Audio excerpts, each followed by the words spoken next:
let's change tack a bit. President Trump, the U.S. president, had some tea, coffee, and all that yesterday in London as part of his trip to the UK and Europe. Today he's meeting EU business leaders. Then he talked about the big deal about Brexit and all of that. So is President Trump the new friend of the UK with the entire Brexit conversation, talking about a big deal if UK exits the European Union and step over to Washington? Let's talk to Simon Apuse, who is a correspondent out of our London studios this morning.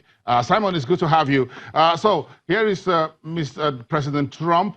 Thank you very much for hosting him there in London. But he's been sounding and warming up with the UK authorities about Brexit and trade and what have you. What are you folks making of this? Part of the statements over the last 24, 48 hours since President Trump arrived in the UK. Simon?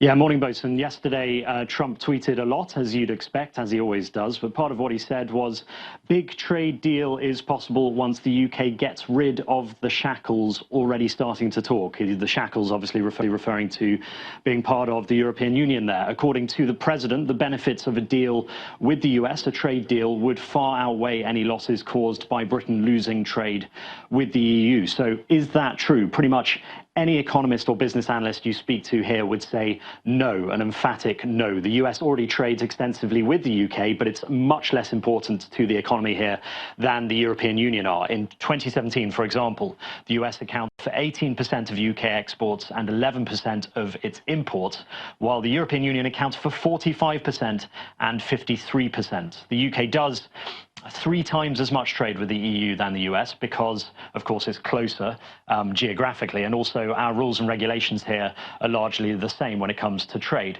Serious concerns have also been voiced in some quarters about the standards the UK might need to accept in order to secure a trade deal with Washington after Brexit. Fears, for example, about US farming methods, as well as allowing the US access to the National Health Service here. America's interests are also unsentimental. It will most likely be the British side that does all the compromising. I think a lot of what Mr. Trump's talk about this big deal is because he is so emotionally attached to that populist, anti-establishment message of Brexit. It's very much like Trump. He and his team also sense a bargain and an unmissable opportunity here. The UK could soon be lured away from the EU system of trade rules and regulations towards the US one. It also does, of course, depend on who is chosen to be the next Prime Minister as to whether any such deal could be on the table. That's why Trump was singing the praises so much of Boris Johnson, as he is seen as someone who would love to cut ties with Europe and form big trade deals with places like America. And you mentioned there,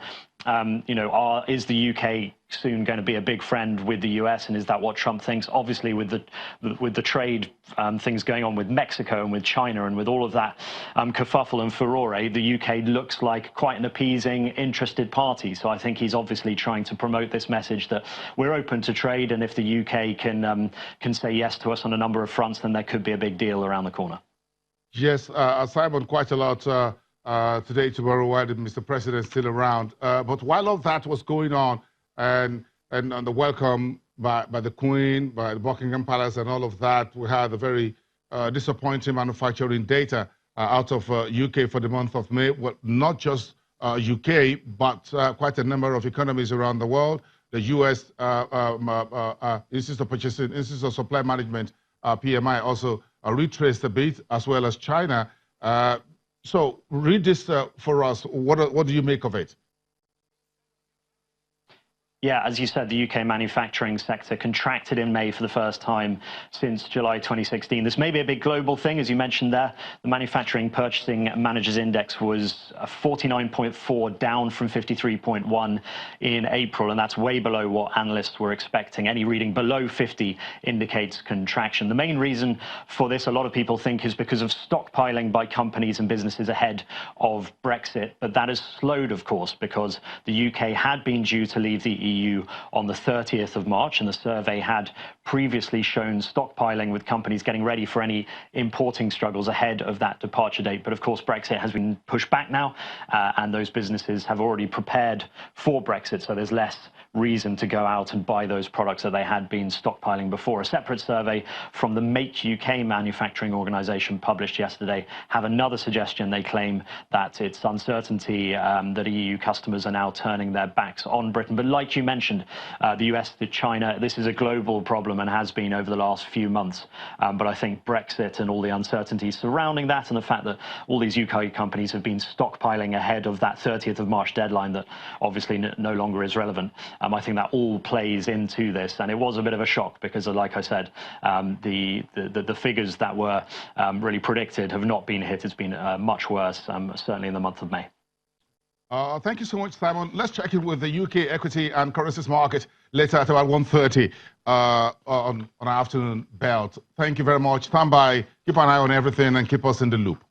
Simon Pusey, one of our correspondents out of our London studios. Let's take a break. We'll be right back. You're watching Business Morning